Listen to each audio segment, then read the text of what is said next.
Hello, and welcome to It's a Fandom Thing. I'm your host, Erin Marlowe, and each week I'm joined by a panel of guests to discuss all things fandom and pop culture, primarily from a female perspective. You'll find everything from fanfic, to cosplay, to Schitt's Creek, to Supernatural, and everything in between.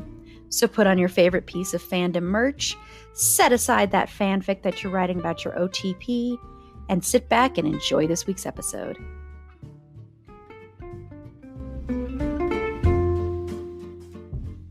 Hello, and welcome to this week's episode of Pop Culture and Fandom News.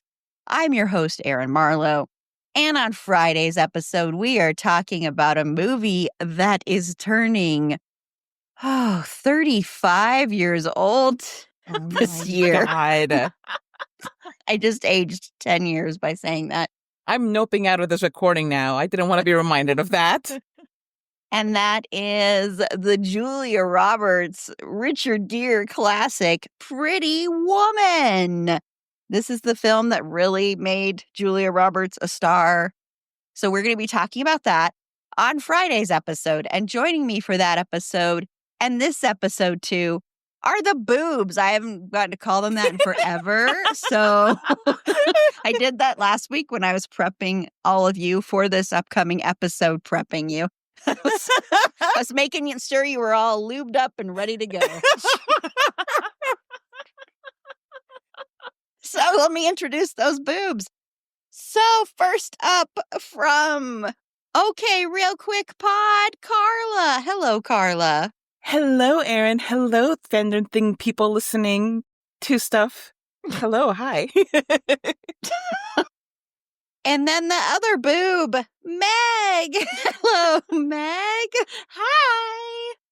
Long time no see. I don't remember what podcasts are. Sorry. So yes, Carleg. I haven't said Carleg in a while either. So Carleg, they're here. That's their shipper name, respect. Please, yes. I haven't read any fanfic featuring Carleg. I would feel a little uncomfortable. Well, and I think when ships are canon, there's usually not quite as much. That's true. That's true. And we are legally internet married. Yes. So that's why then. That must be why. That's why. And also some really hardcore legal battles that we have waged. Now, wouldn't it be really creepy if you went to Archive of Our Own and you searched your names? Oh my God. Oh my God. I feel like I would be searching so my creeped name out. itself would be creepy.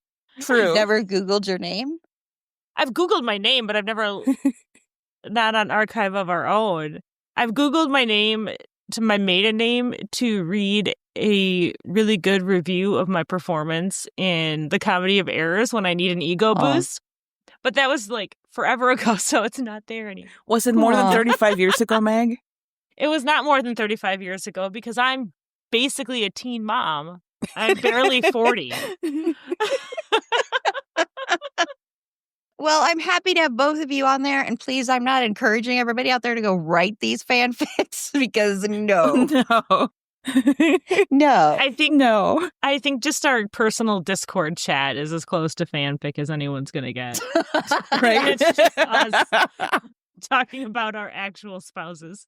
I thought you were going to say something else, but okay. We're platonic life partners who live in different states. It's not like Discord, like the version of phone sex in Discord. If there were that, we would be charging for it. Yeah, that's a good point. Okay, well, let's get to this episode before we just spend the whole more time awkward talking about this.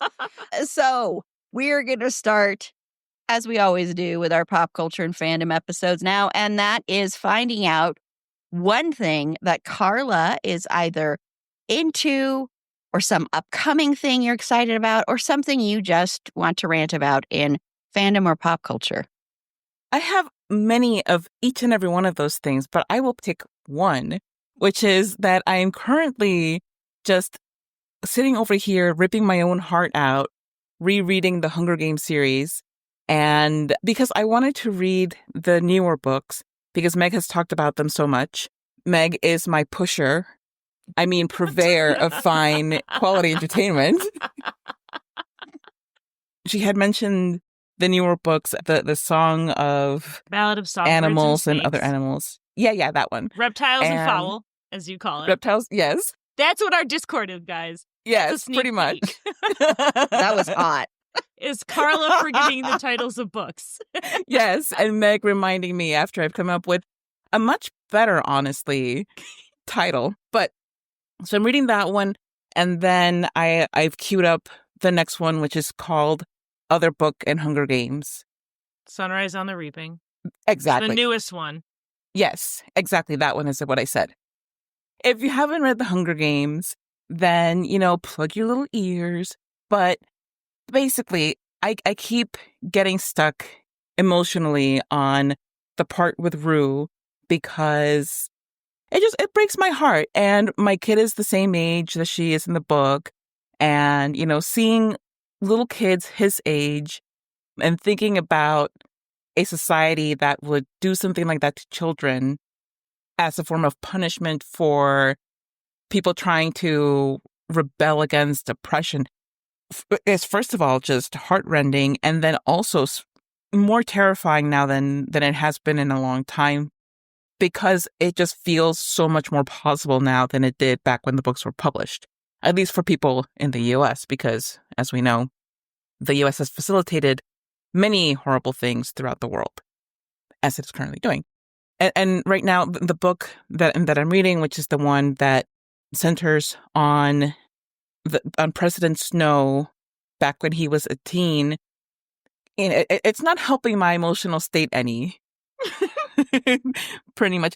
But I will say that I am pleased that it's not trying to soften our hearts for him. It's not trying to justify him as a good, because that's one thing that I hate about villain origin stories, is when they're like, oh, this person was just such a sweet, innocent lamb, and then life just took a wrong turn, and so they became this hardened, awful person. It's like, no, he's always been pretty crappy, and let's tell you more.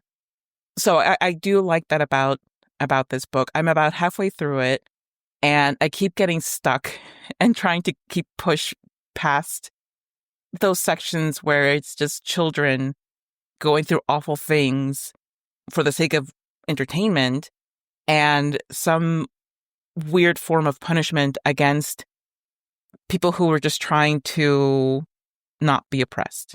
So, yeah, that's my ray of sunshine these days. Oh, I can't wait till you read the next one. Oh God, I'm terrified. If this one's emotionally hard for you, I can't wait.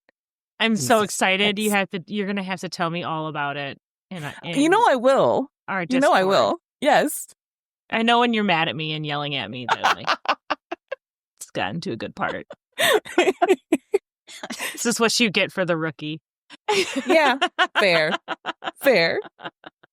Getting some elements of what your relationship is like those, the tags that would be on your fanfic. Oh God.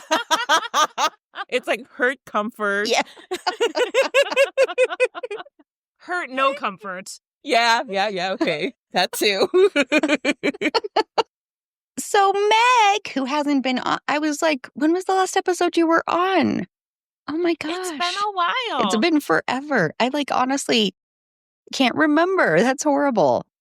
I know, and I don't think I'll be on again till December, till the end of the year. Wow.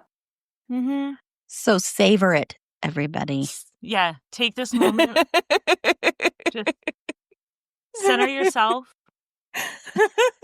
You could come on and talk about my future husband in November, and you would be the maid of honor in my wedding, by the way.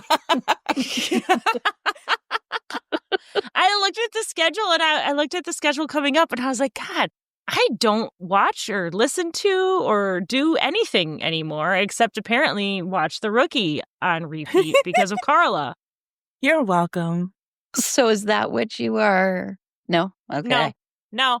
I am very excited because it has been a while since I've been on here. So there's been a lot of things that have been coming out and up since the last time I was on here. But I'm really excited because the Critical Role TV show that I have been really, really excited about, The Mighty Nine, which is based on their Critical Role's second campaign. And Critical Role, if you guys don't know, is a tabletop role-playing game, like a live-action podcast and YouTube channel or show.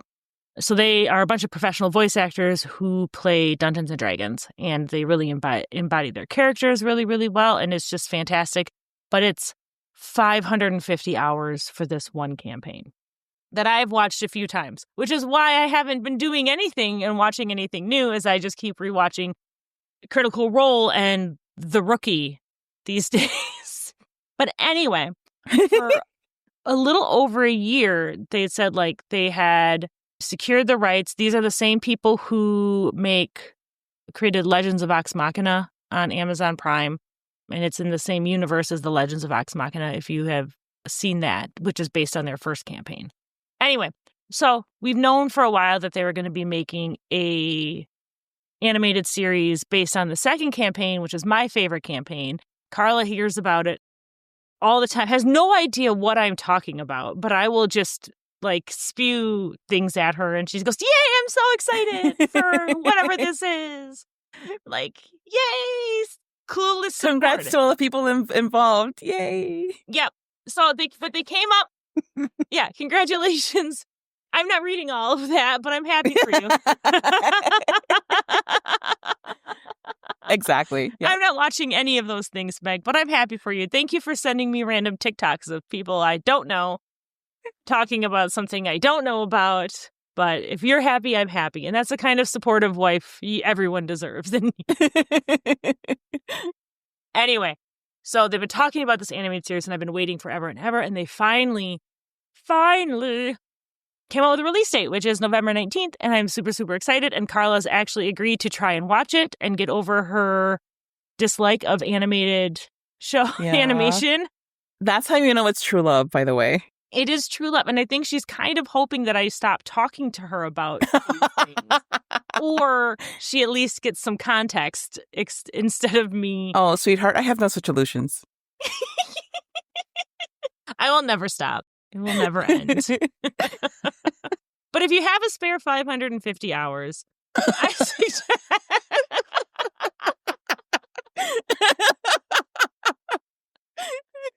Obviously, it's broken down into episodes that are in easy 4-hour bites. Amuse bouches of four. Yes. Yeah. You know, if you have a little bit of time on your hands, why not? But yeah, that's what I got. It's called The Legend. Sorry, it's called Mighty Nine. I'm sorry, it's on Amazon Prime. I'm excited. I'm ready. I've never done this before, you guys. Oh man. Oh, that was great. Great interactions there too. Great interactions. Like it's the first time you've ever interacted with each other. You're doing great. This is actually the story. This is how we met. This is the tag meet cute right here for our fanfic. Yes. Look Please at that. do not write fanfic. To the two of you out here there who might, don't do it. Are the two of them our husbands? Yeah, right. Our husbands. They would just do that as a gag. Carla, don't write any more fanfic about us. Damn, fine. The Discord gets flooded with fanfic about both of you. Anyway, don't do that, please. Please, I will ban you from the Discord if you do that. Okay? No, let us read it first and then decide. We'll be the judges of that. We'll be the judge if someone gets banned. For the fanfic? I mean, okay. That's if fair. it's a really good fic, though, if it's like... If it gets the characterization right, I'm okay. But like teen and general only. No. We don't need anything above that. That's just weird. No explicit. That's the weird. That's the weird. If you're going to do it, at least get a beta for it. Like, you know, we're high-class people. Show us some respect. We're pretty fancy. We're a pretty fancy. big deal. Yeah. Okay, well. I'm reading a lot of fanfic right now, but I don't think I would be adding any of that to my list. If it happened. Why? We're not good enough for you, Erin? Wow. Bye. Sorry, guys. I gotta go. Well, I think this is the first time this has really been discussed on here. I know Reddit has been mentioned, but I've been really active on Reddit lately, and I have to tell you, before I really explored Reddit, I honestly thought Reddit was like where all of the horrible, awful, like 4chan people went to like talk about like, horrible, awful things. I don't know. I always thought it was like that. It is that too. Well, it is. That also. That's part of what I'm going to talk about. It is, but I always thought it was like just that it was just that, and it was not anything else. And so I first explored it. I was looking at a little bit of the archive of our own subreddit, and then the supernatural one, and then a couple of other ones like Am I the Asshole, and that kind of stuff. Well, then I've recently joined the one for the bear because that's occupies 90% of my brain. And then also the subreddit for Sid and Carmi. And the bear subreddit is one of the most obnoxious, annoying subreddits out there. And there are some good people there, but most of the people on there just want to complain about the show. And they still watch it, but they complain, and it's fine. All of us complain about shows, but they complain in such a way that if anybody says anything positive about the show, you have people that come on there and belittle them. Or if somebody has a different opinion, they come on there and treat them like crap. If you are a Sid Carmi shipper on that subreddit, you will be torn to shreds. It is unbelievable. That is all show Reddits. I know. I'm just talking about this one. Yes. But it's just, it's an example of that stuff with fandom and on there where people feel like they are above every other social media platform too. Like people on there are like, oh, these people just come from the TikTok world, or these people just come from the Tumblr world. And why are they even on here? They're not thinking as highbrow and as high level as we are thinking. And it's really obnoxious. I keep going on there, so I know I'm part of the problem, but it's obnoxious because it's like, people should be allowed to have differences of opinions. People should be allowed to ship whatever they want to ship, whether or not you like it or not, because some of it, frankly, is racism. But people should be allowed to do what they want to do as long as they're not hurting anybody else. And if somebody has a difference of opinion than yours, it doesn't mean they're automatically some like person who just watches TikToks or doesn't understand media. Isn't media literate is the big thing people say on there. You're not media literate if you read a show this way, because you're wrong. If you use this word, that is just stupid fandom lingo, and nobody should be using those words. And, the other ones are like that too. The supernatural subreddit, I just ignore now because it's really annoying. But it's just, I wanted to speak to the older fandom people because it seems like all these people that are doing that are saying, well, I'm this age and I'm this age. You can be any age and enjoy something, and don't insult people and think they're definitely younger than you because they have a difference of opinion than you. And your opinion is not the only opinion out there. And if someone reads media, reads a show, reads like a character differently than you do, that does not mean they're wrong. It just means they have a different opinion. You can debate it. You can talk about like, wow, I never saw it that way. Or you can talk about why you don't think that is what they meant in a very, very kind way and respectful way. But when you are just going out of your way to purposely talk down to somebody so you can feel better about yourself is how it comes across, then that's just kind of shitty behavior. And also, I understand you may not like a show anymore, but why do you have to just infiltrate a whole subreddit about it just to make people feel stupid because they still like a show or something? I don't know. That's my complaint about it. And I know it happens in every single one, but that's the one I'm most active in and have been most active in. And that's why I joined that other subreddit for Sid and Carmi. But I still have a problem with that subreddit because that one is also like downgrading other things too. So it's like, okay, no one wants to play nice. And I understand I'm asking a lot of fandom spaces, and I'm asking a lot of people in fandom. We're all guilty of doing some form of this or another. If we love something, it just feels very judgmental to me and very gatekeepy to me. Okay, so my fascination with all-around white guy Shane Top from Smosh. So Smosh just recently had what they call the Smosh Summer Games, which is just a bunch of fun game things that they do, and they have teams, and it's a blast. It's my first time as a fan watching this. So I decided, do I really want to do this? Do I want to venture into those waters? I went to check out the Reddit for Smosh just to see what people are saying about the summer games.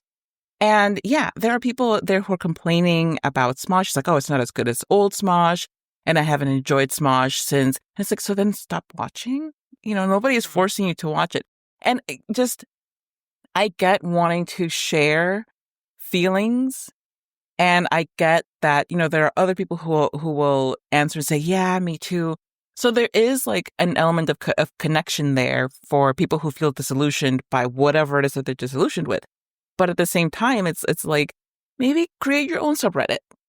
Like, why do you have to be here on Maine ruining it for everybody else? And then the people who have been with Smosh for however many years, talking down to the newer fans. Like, not everybody starts enjoying the same thing at the same time, and there's nothing wrong with being new to something. In fact, if you want your thing to stick around, you're kind of counting on newer people discovering it to raise its profile. So, like, you're kind of shooting yourself in the foot. But yeah, like those Reddit spaces can just be absolutely treacherous. Well, I think some people just aren't happy unless they're complaining about something. And it's true. And it's true. And I'm in several different show subreddits, and so many of them very much are like the same. And the repetition of it, like the Rookie subreddit. I don't even know if I've joined it or if it's just on my homepage now. It's kind of hard to tell sometimes. Because either way, it's just like every other post is like, am I the only person who's really, really tired of insert character? And it'll be the same character over and over and over again. Or am I the only one who thinks Chenford is super overrated? And then it'll be like, oh my gosh, they were the word, da da da da da. And then there's the other people like arguing with them. And I'm just like, Jesus Christ, like scroll down 3 and you'll find someone else who posted the same thing. So you're obviously not the only person, unless this is you on 8 different accounts. You're obviously not alone. So bitch there. And then the people who are even on shipping sites for stuff like that, it's true. They'll go on there and then they'll bitch about stuff that's not shipping.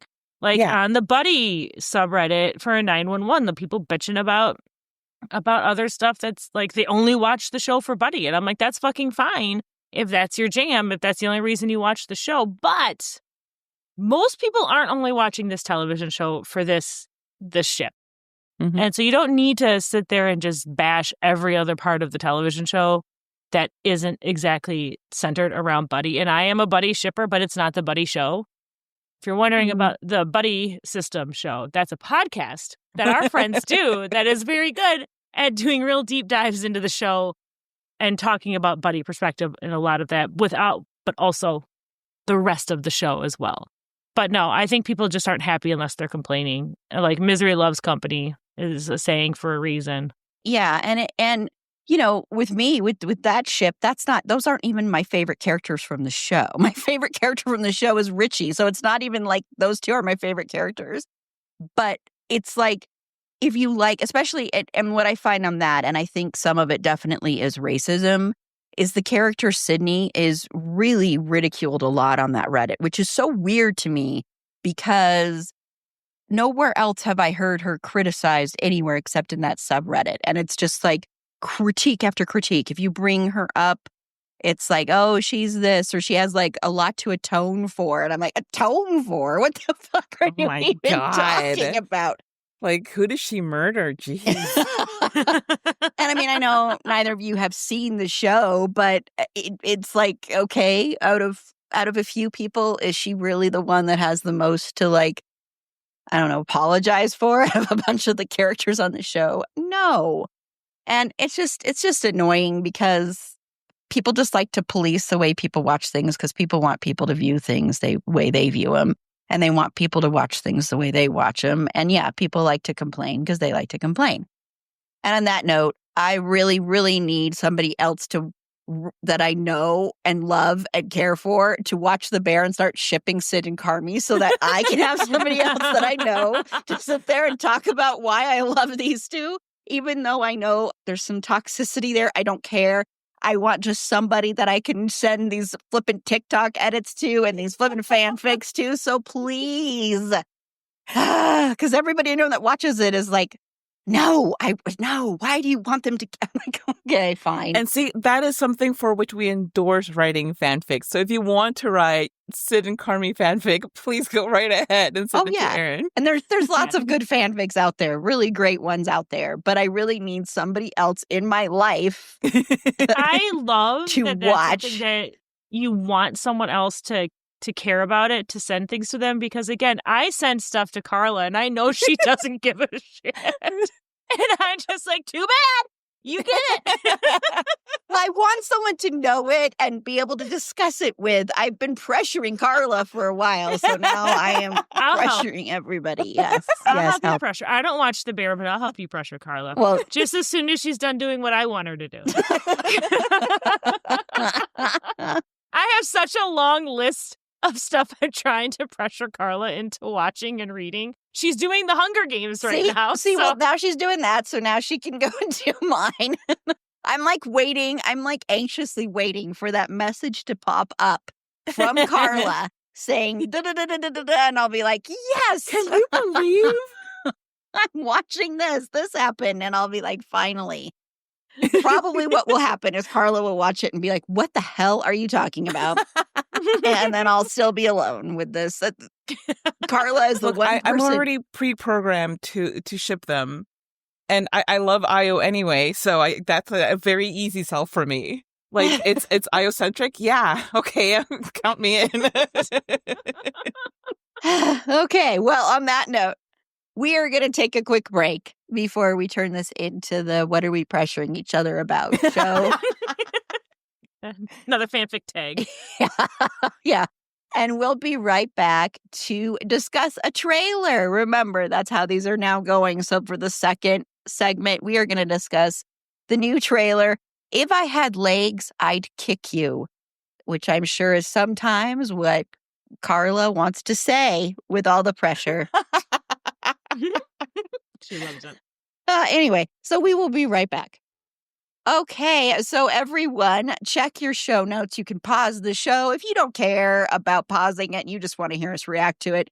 I am going to play the trailer now for Meg and Carla. I don't know if they both watched it, but we are going to play that trailer, and everybody in the show notes, everybody listening, go to the show notes and you can click play on the trailer, and then you will hear us in just a couple of seconds after you pause this reacting to the trailer here. Okay, so we have just finished watching the trailer. So I know, Carla, you've watched this trailer before. I don't know if Meg has before. Yes. So, Carla, what are your initial thoughts on this trailer? Are you excited for this movie? No, because, look, it really bothers me that there's already a false advertisement, because she clearly has legs. Jesus Christ. I was like, wait a minute. I thought you were excited about this movie. No, I mean, it says, if I had legs, I'd kick you, as she has legs. I saw, in fact, multiple pairs of people's legs in this trailer. So, everyone, it seems, has legs in this movie. So I'm already thrown off by this off-putting lie. But other than that, I'm very interested to see it. I wasn't sure how I felt about it at first, but like the more that I've watched the trailer, the more I'm like, okay, well, this is intriguing. The first time that I watched it, I was like, I don't know. But yeah, like I've watched it several times now.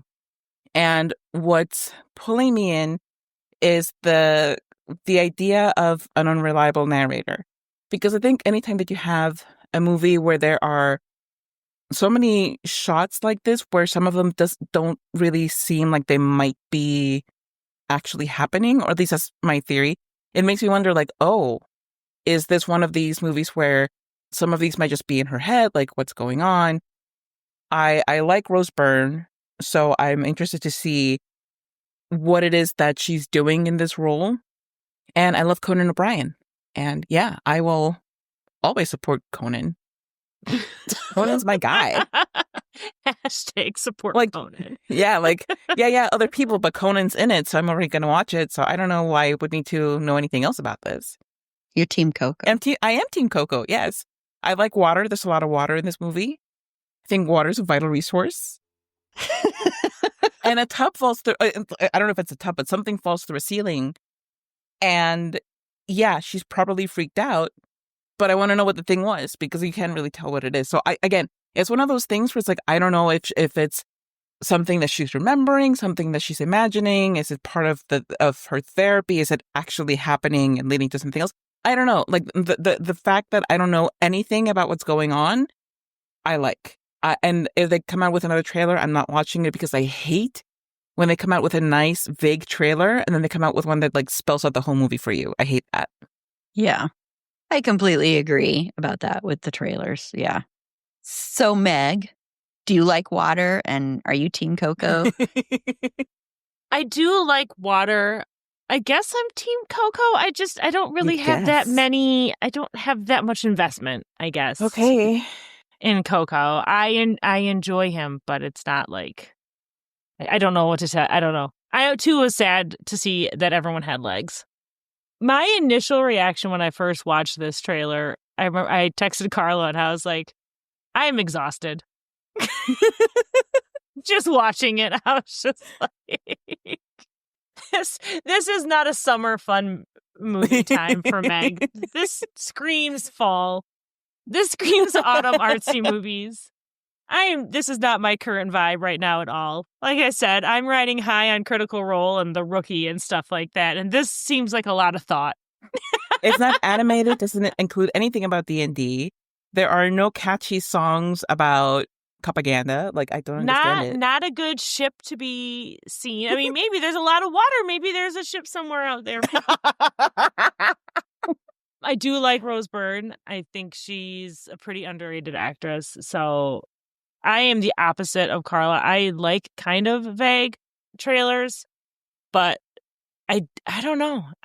This looks like it's a good movie, but it's not something that I have a lot of interest in seeing myself because it's just, I have enough feminine rage inside me all the time that I don't really need to ingest more of it, I guess. Too much, because I was watching this and as a wife and a mother I have a wonderful husband, but I was stressed and exhausted just watching it and just relating so much like I should be able to do this. I should be able to fix this. I should be able to do all of these things. And then the insanity of saying, well, just sleep or just remember that these things are temporary. I'm like, fuck you.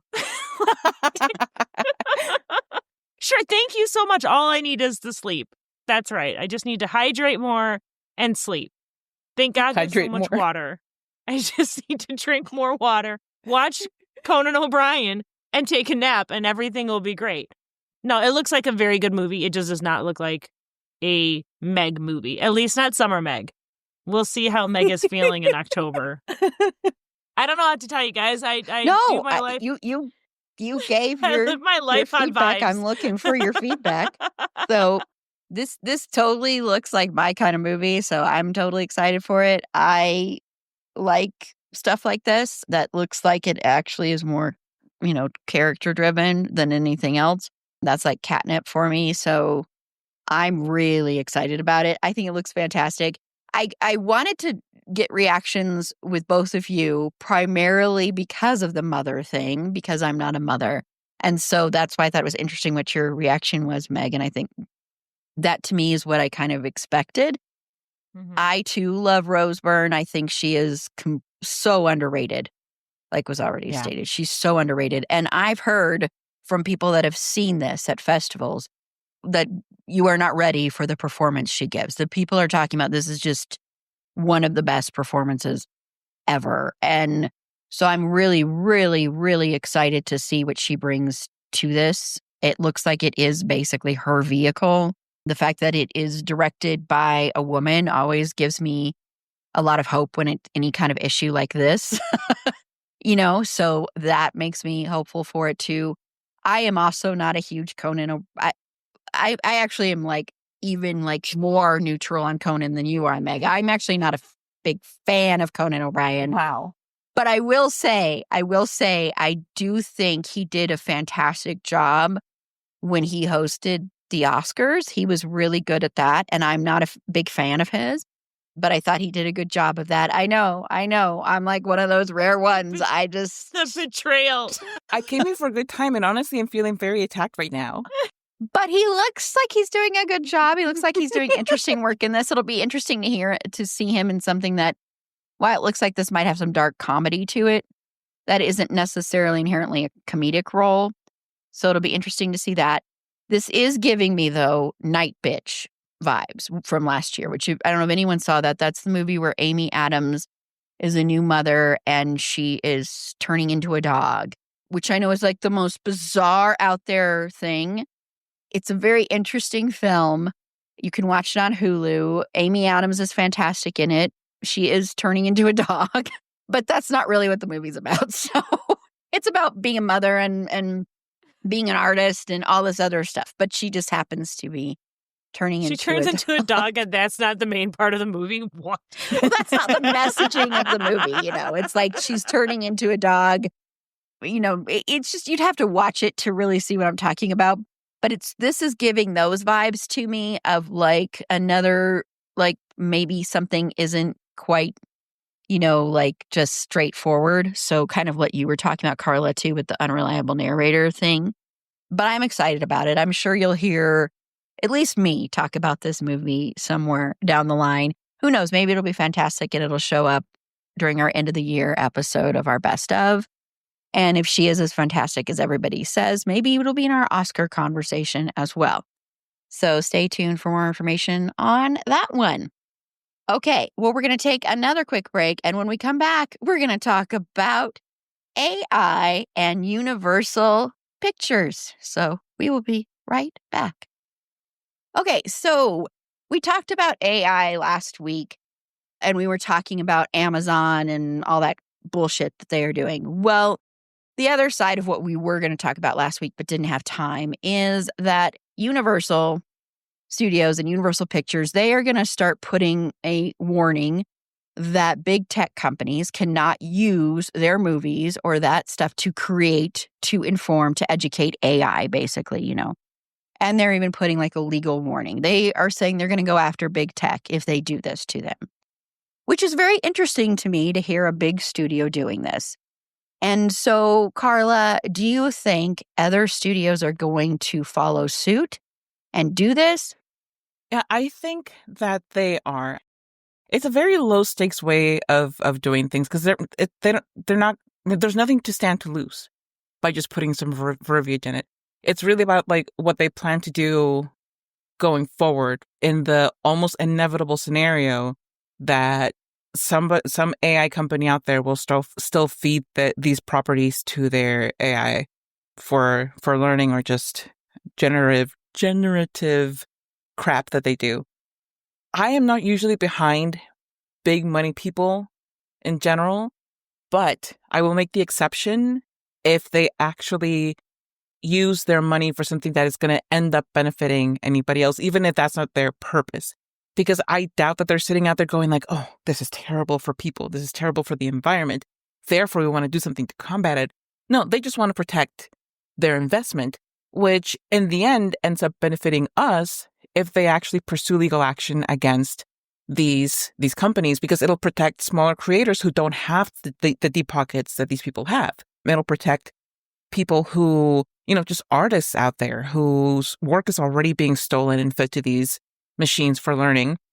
The fact that you can already prompt AI to make any number of things, including things that are just awful and harmful, it's already happening. It's already out there.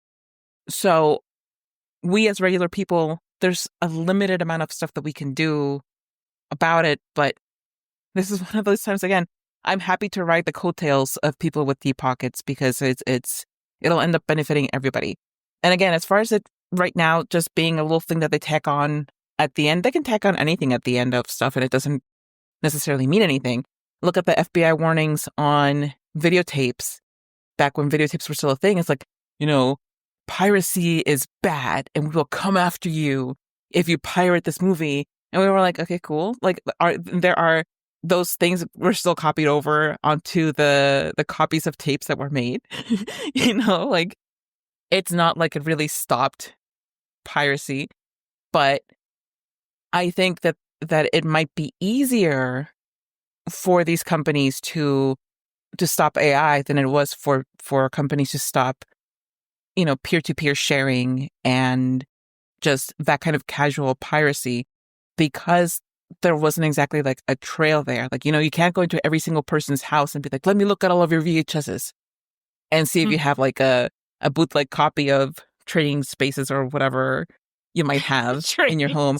I'm not saying that it's from personal experience. I am just saying that if it happened and people did happen to have bootleg copies of things like Tootsie, not that I know anybody who did, but if they did, it's harder to track that than it is a company that is inherently doing things online. Yeah. Mm-hmm. Yeah. It's kind of like ripping the tag off your mattress. They're like, Exactly. penalty, and it'll come get you for that. So, Meg. Well, I think the big difference between the little tape-to-tape peer sharing stuff isn't so much of the piracy. Like, no one was making a profit necessarily off of that. Yeah, like recording onto your own tape or burning it onto your own DVD cuts a little bit into the studio's profit. And this is what it's all about for the studios. It's all about the money. It's not about any altruistic thing or, say, protecting art, which is just a byproduct, hopefully, of that. I have so many thoughts about AI that we're not going to get into because I wasn't on that episode last week. No, I want someone to feed Terminator movies into the AI machine. So maybe someone will ask AI what'll happen and they'll be like, watch Terminator. This is what happens. And that is not a Universal Studios movie. It's Paramount, which means they'll definitely feed Paramount into the AI because Paramount doesn't fucking give a shit. But it's ultimately all about money. And that's why I think they're doing it, is because they're going to lose a shit ton of money if their intellectual property gets fed into this AI training machine. And then I'm already seeing people so obsessed with AI and like creating, quote unquote, like if you're not seeing giant air quotes around creating their own stuff using AI, which is the scariest thing to me. Like, making art is part of what makes us human. And handing that off to machines is just icky to me. It's a really slippery, scary slope that we're kind of seeing.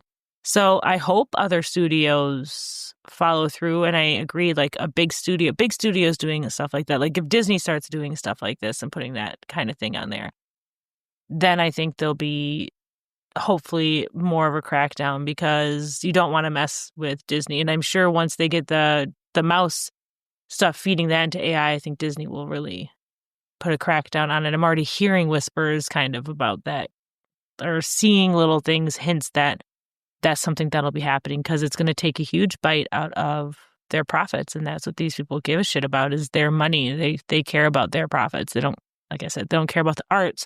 But if art is being protected and artists are being protected as a byproduct of these Titan fights, then I'm all for it.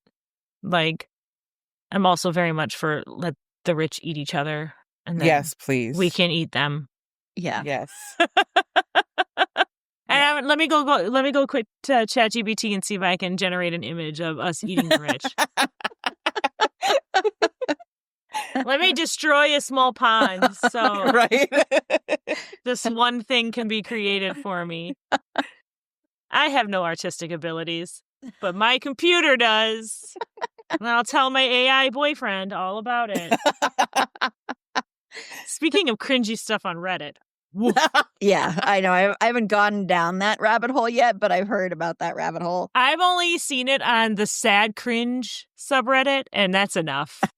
Like, it's just screenshots of this and woofda. Anyways. Yeah, it's scary. Yeah, I agree. I mean, this is definitely not something they're doing out of the kindness of their heart. They don't care about that. It's the profits, and they don't want somebody taking away any of their profits. But it's a good thing that they're doing it, not giving them props for it, just saying it's a good thing, because if others follow suit, especially if Disney does, like was mentioned, that will be a huge kind of warning out there and a huge message, because we can sit here and say we don't want people to do AI stuff with certain things, and people that want to do it aren't going to give a shit. But big studios and people that have power and money behind them, that sends a bigger message, because, AI is so scary right now. There have been 2 things in the past week in the horror community. There was an interview that was completely manipulated and created with AI of Zach Krager doing something where they said, this is him predicting that this is going to happen. And he gave, and it's really freaky. I didn't watch the whole thing. I watched somebody talking about it. So, but still, that's manipulating a human being talking about something and using it for something else. And then there was also a official trailer for the new horror movie, Good Boy. They actually are releasing a real official trailer coming up this week, but they released one that was manipulated through AI using images that the film Good Boy, which is a horror movie that is my most anticipated horror movie for the rest of the year, that is, they release these images of the dog because it's all about a dog. It's all from a dog's point of view. And they released those images, the studio did, and the film and everything. And then somebody took those images and created this trailer, and everybody believes this trailer is real. That's what's so scary about it, is people actually believe this is the real thing. It's not like when someone makes fan work or fan art or fanfic and that's not the real thing. This is people using this stuff and nowhere really saying this is not a real thing, and then manipulating things, and then people believing this is what it is. And so that's when it's scary. So I think when you have bigger studios like Universal starting it out and being like, no, we're not going to put up with this, even though it's all because they don't want to cut into their profit margins, it still will have a bigger impact than people talking about these other things that are happening with smaller people, Right. So it starts there.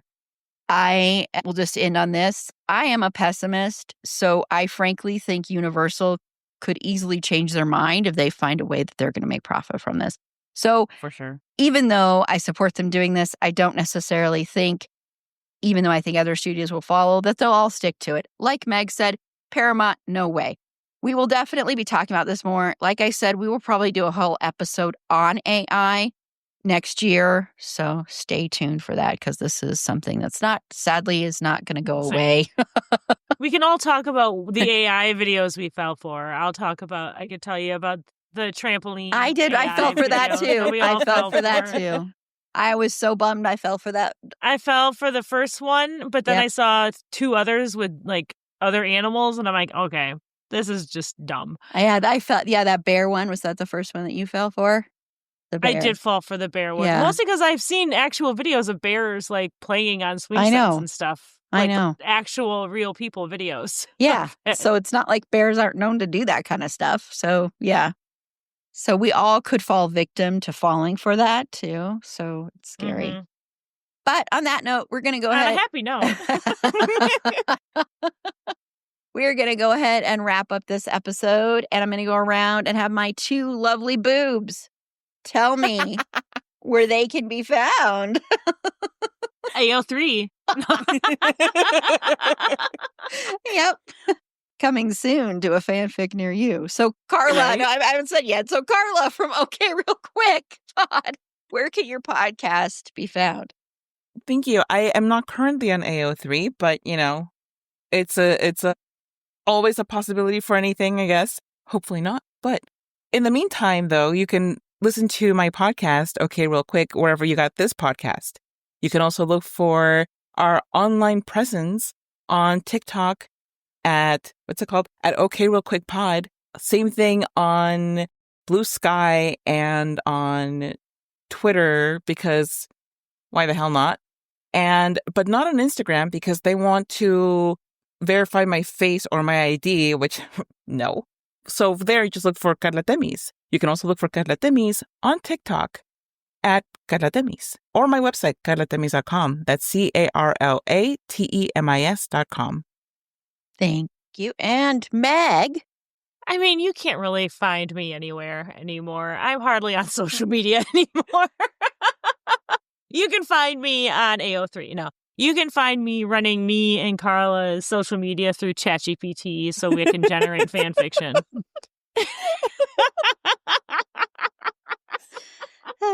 No, I'm on all of the. I'm not on them, but I'm still I still have accounts and stuff. I just don't go on social media that much because it's become such a stressful dumpster fire, and I don't need to have that. I'm taking a social media break. This is what I'm rambling to say. But you can find me at Wisconsinach on all of the things. WISCONSENNACH. When TV shows that I like come back, I'm sure you will see more of me chitty-chatting about them as long as people aren't still being dumb, which I guess you'll never see me on socials again.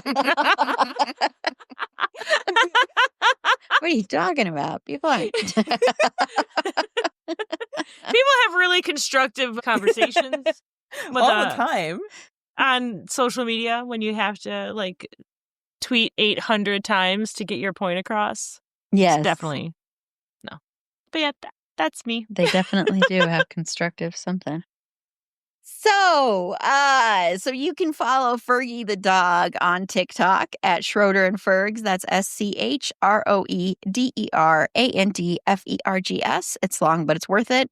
To find all our social media accounts, all our past episodes, to become a Patreon supporter for as little as $3 a month, head on over to our website. It's a fandomthingpod.com. For the Patreon, you can click the Support Us tab there. And, we recently released an episode that's nearly 2 hours long discussing season 4 of The Bear. So it was a lot of fun. Spoilers galore. So you can listen to that. I recently watched The Truman Show for the first time and shared my reactions. We are going to be doing a special Patreon episode discussing Severance because we are not going to be covering that on the main podcast due to a scheduling issue. But we will be covering it for September for our Patreon supporters since it is a big, big, huge Emmy nominee. So it's kind of in preparation for that. Plus, you occasionally can win prizes like for our upcoming horror trivia event. You can win prizes and you don't even have to know a lick of horror trivia. You don't even have to play. You just choose your player. They play on your behalf and you get their point. Yeah. I might, if there was a tie, I would make somebody answer some kind of trivia question, but there wasn't one last year, so we shall see, but we'll do first, second, and third place there so you can win some prizes. So once again, click the Support Us tab on our website. It's a fandomthingpod.com or click the link in the show notes. And Friday, Carla and Meg, better known as Carleg, will be back to discuss the 35-year-old movie Pretty Woman. You don't have to keep saying it. Sorry. So if they had a baby together, that baby could be having babies. No. Would be almost as old as me. They are grandparents now. Yes, they could be grandparents. So we will talk about grandparents, Vivian and Edward, when we on Friday.